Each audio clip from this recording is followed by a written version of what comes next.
Hey guys, this is Dr. Hub. In case you haven't subscribed, please do subscribe for updates. Now we are looking at fish. So what is the full form? It is a fluorescent in situ hybridization. Hybridization. So the first one is this is a simple technique for the detection of specific genetic information.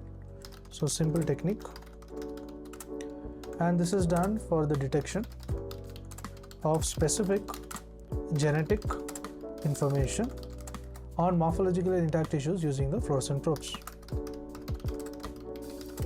The fluorescent probes are added to the cells, are usually arrested by the metaphase stage and of the cell divisions, and which every chromosome where it is separated. So the types includes this chromosomal painting. So chromosomal painting, it is each chromosome is identified using a different color of the fluorescent probe.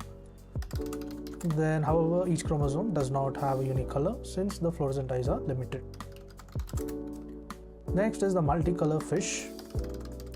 Multicolor fish is there are 23 distinct colors made mixing the 5 fluorosomes. So mix the 5, you get 23. Thus each chromosome is identified by the unique color. It is also known as a sky. So sky stands for the spectral karyotyping. The spectral karyotyping. Next is it offers various advantages, such as it detects the structural and numeric abnormalities.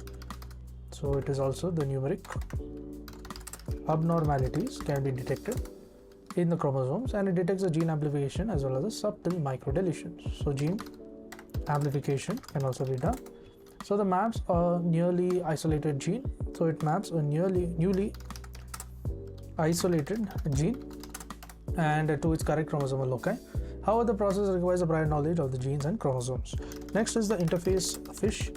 It is a rapid procedure of the fish wherein the growing cells are not needed. So no growing cells are required. And it is used in the prenatal diagnosis and the tumor diagnosis. This is the interface fish. So to recap, what are the items? First was the chromosomal painting, multicolor fish, and the interface fish. To learn and grow daily like this, please do subscribe.